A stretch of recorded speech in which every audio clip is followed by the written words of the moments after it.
Welcome to another Barker Gaming commentary video. In this video, I'll be talking about the Intel 11th Gen CPU that launched.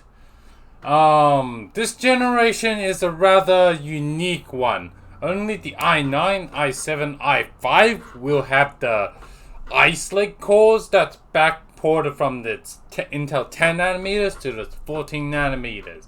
Meanwhile, the i3s and belows will be still stuck on its Skylake cores, refresh, whatever refresh they're on. The Intel 11th Gen, what does it introduce?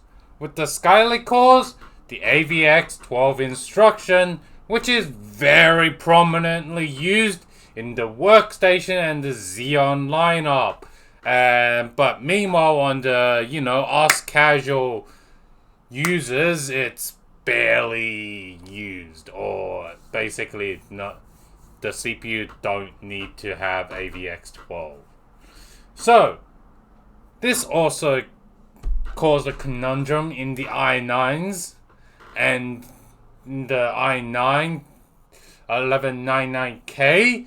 That it's gone from a 10-core CPU down to an 8-core CPU. Result in some workload, the 10th Gen i9 is like better than the 8-core i9, which is the 11th Gen.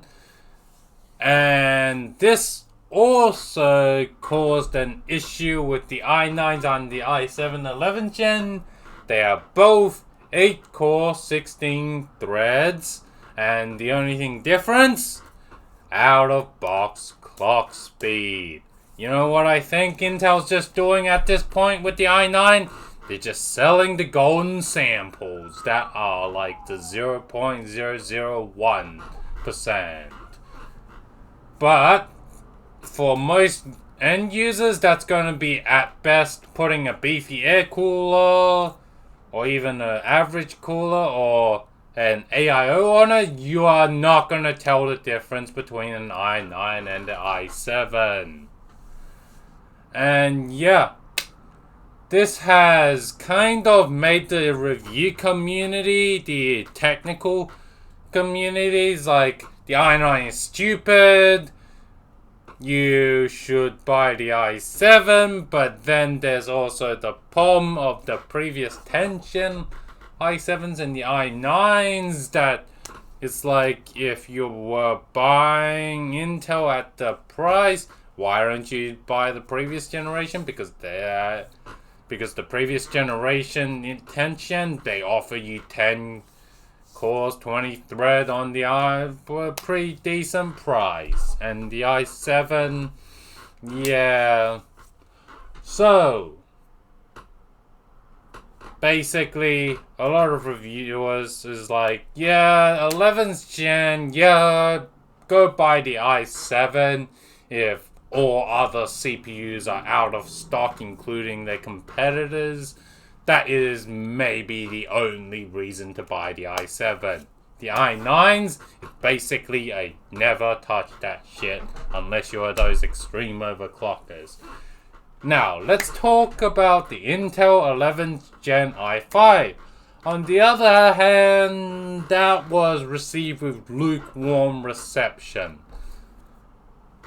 Unlike the higher end parts, it's actually very well, nicely priced and competitive with, well, the AMD equivalent, Ryzen 5 5600X. And as it's able to give you the 5600X, similar, close enough performance, but at the same time, you're like saving $50 from 5600X, so it's basically like the Intel 11th Gen i5 could, if you really want to save $50 on a CPU, or the 5600X simply can't, you can't get any stock of it, maybe go get the 11th Gen i5. Okay, but let's also follow up on few reviewers managed to independently buy the i5 locked variant and tested that. They basically majority of them and tested it against the K parts. Well, what did it even do?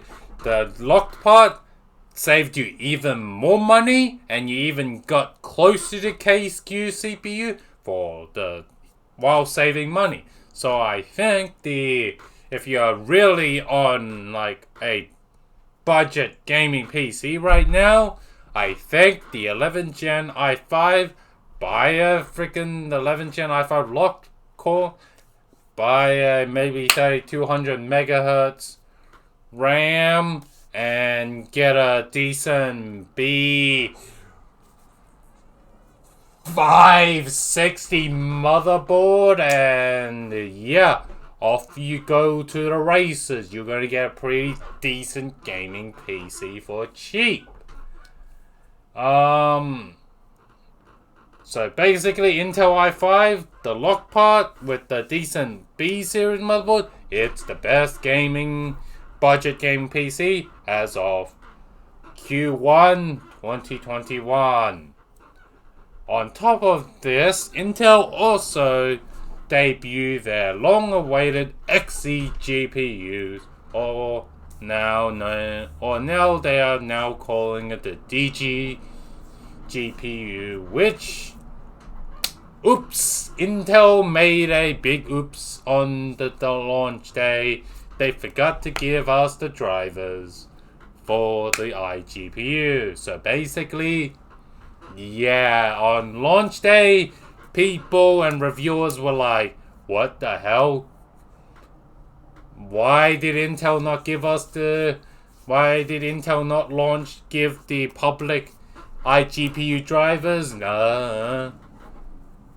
And as for the benchmark of those, the new Intel Xe GPU, iGPU, yeah, it's usable if all you do is office tasks and, some esport gaming that's at the ultra potato setting, If you're but like even in some esport titles, you're going to get some massive frame drops, which are, a bit of a yikes. So, I hope you enjoyed this video. Like and subscribe for more videos like this, and I'll see you in the next video.